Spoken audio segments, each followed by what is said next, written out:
नमस्कार साथियों, स्वागत है आप सभी का आज की इस वीडियो में। साथियों, आज बात करने जा रहे हैं पेट की बीमारियों के बारे में। साथियों, हमारे भारतीय समाज में भारत में जितने भी लोग रहते हैं, हम ज़्यादातर गेहूँ और चावल यही हम लोग इस्तेमाल करते हैं।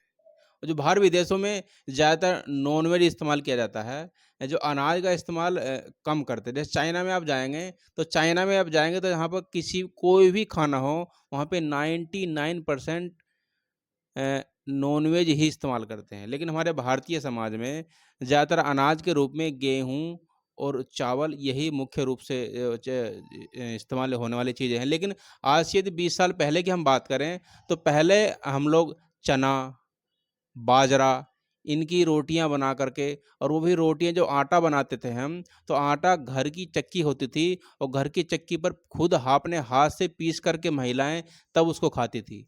तो वो पेट के लिए बहुत महत्वपूर्ण होता था, क्योंकि इसके अंदर होता था फाइबर। बाजरा और ज्वार और चना और इनका जो अनाज है, वो यदि घर में पीसा जाता है, तो घर में पीसने के बाद वो जो चक्की होती है, वो बहुत आराम-आराम से उसको चलाया जाता है। तो उसमें जिसके गुण होते हैं आटे के अंदर, चने अनाज होता है, उसके अंदर वो बने रहते हैं। लेकिन आजकल जो चक्कियाँ हैं, उनमें पीसते हैं तो वो मोटर से चलती हैं, और मोटर से चलने के बाद उसके अंदर जो गुण होते हैं, वो समाप्त हो जाते हैं। समाप्त तो नहीं होते हैं, लेकिन वो कम हो जाते हैं, जिसके कारण पेट की बीमारियाँ इस समय बहुत ज़्यादा हो रही हैं। साथियों, आज हम इस वीडियो में बात करने वाले हैं कि मुझे भी पेट की बीमारी लगभग पिछले 10-15 साल से है, और पेट की बीमारी से मैं बहुत ज़्यादा त्रस्त था।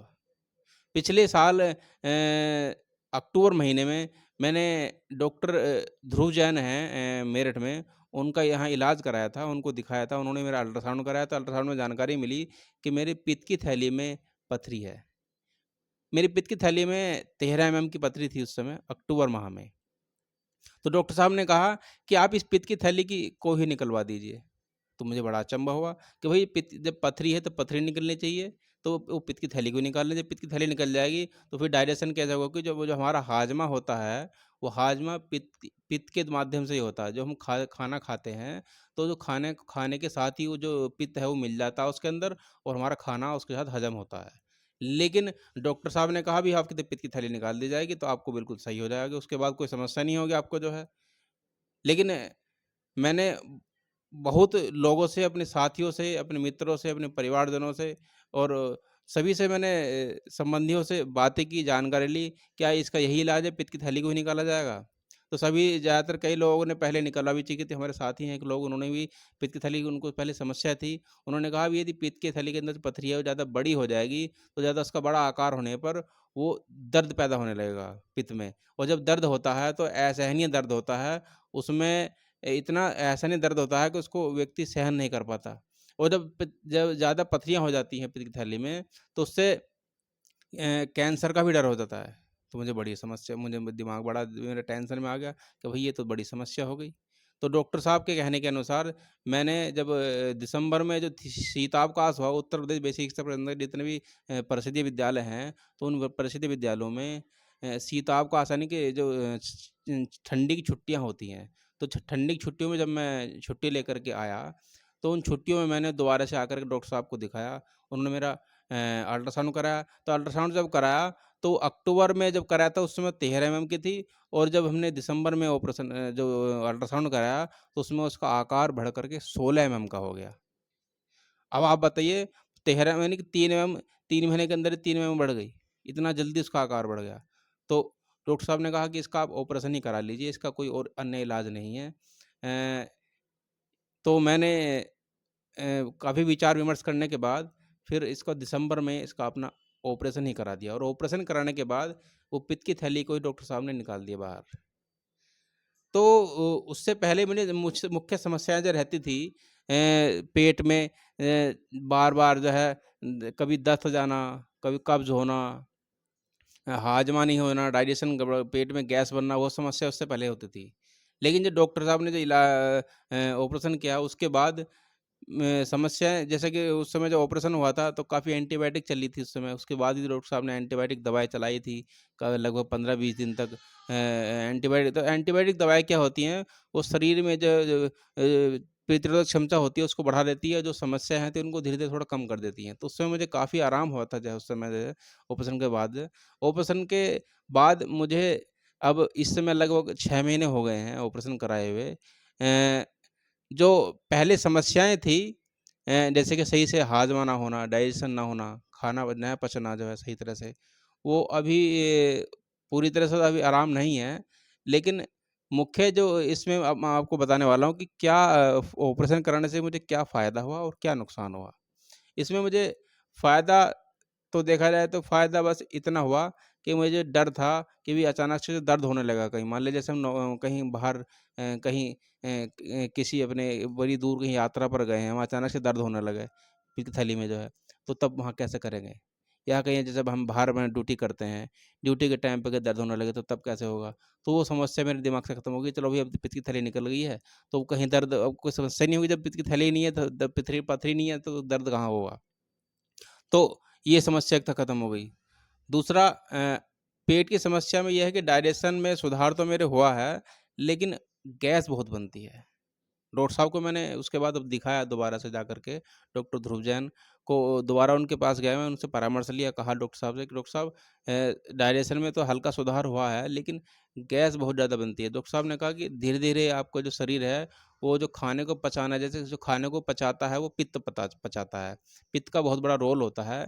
तो जो पित्त है, वो लीवर से जाकर के वो पित्त की थैली होती है, उसमें इकट्ठा रहता है पित्त और जब जैसे ही हम खाना खाते हैं, तो खाने के साथ में पित्त अपने आप ही अपना आप हमारा शरीर जब हम खा मुँह में जब वो निवाला लेते हैं, तो पित्त का जो अपना आप ऑटोमेटिक वो एक्टिव हो जाता है और वो जैसे खाना हमारा आहार नली से पेट के अंदर जाता है, तो वो ऑटोमेटिक पित्त उसके अंदर मिल जाता है। लेकिन ना जब पित्त की थैली ही बाहर निकल गई, तो तब वो धीरे-धीरे अब बॉडी उसको जो हमारा शरीर है, उसको धीरे-धीरे मेंटेन करता है और वो लीवर से सीधा डायरेक्ट हमारे जो पित्त है, वो हमारे खाने के अंदर धीरे-धीरे करके समय लेता है, उसमें मिलने लग जाता है, लेकिन उसमें लगभग साल, डेढ़ साल, 2 साल तक का भी समय लग सकता है। शरीर के अनुसार, बॉडी के अनुसार सबका वो होता है, यानी कि सबके शरीर के अनुसार किसी को 6 महीने लगते हैं, किसी को 1 साल लग जाता है, लेकिन धीरे-धीरे बॉडी मेंटेन करने में समय लेती है। तो यह जो प्रक्रिया है, ये यानी कि बॉडी धीरे-धीरे उसको जो है, जो पित्त है, उसको लीवर को उसमें मिलाने में समय लेती है लेकिन सही हो जाता है। तो साथियों मुख्य समस्या है जो मुझे इसके बाद हुई ऑपरेशन करने के बाद, उसमें सबसे बड़ी समस्या है गैस। पेट में मतलब गैस इतनी ज़्यादा बन जाती है कभी-कभी तो एकदम अफारा हो जाता है, बहुत ज़्यादा। कभी-कभी ऐसा हो कि पेट सही से साफ़ नहीं होता। मतलब कभी ऐसा हो जाता है कि कभी मतलब लैट्रिन हमारी पूरी खुल के नहीं हो रही है। लैट्रिन पूरा पेट क्लियर साफ़ नहीं हो पाता है। ये समस्याएँ मुख्य रूप से होती हैं और ज़्यादातर लोग जितने भी लोगों को ऑपरेशन होता है ये पित्त की थैली का, सभी लोगों को यही कॉमन समस्याएँ होती हैं। उसके बाद गैस बनना, हाजमा तुरंत जैसे कि ऑपरेशन के बाद हाजमा के की समस्या हो जाती है, डाइजेशन सही नहीं हो पाता। हम जो भी खाते-पीते हैं वो शरीर में सही तरह से वो पचता नहीं है। बहुत से लोगों को जो ज़्यादा तला भुना खा लेते हैं, जो जितनी भी जो चिकनी चीज़ें हैं या पराठे खा लिए या बाहर का कुछ खा लिया या कहीं शादी-ब्याह चले गए, वहाँ का मसालेदार चीज़ खा ली, तो वो नहीं पचती। उससे समस्या हो जाती है, डाइजेशन हमारा प्रॉब्लम हो जाती है। तो ये समस्याएँ रहती हैं, लेकिन समय के साथ-साथ धीरे-धीरे जैसे डॉक्टर साहब ने कहा था कि धीरे-धीरे 6 महीने या साल भर में सबको बॉडी के अनुसार अलग-अलग सबकी इम्यूनिटी होती है।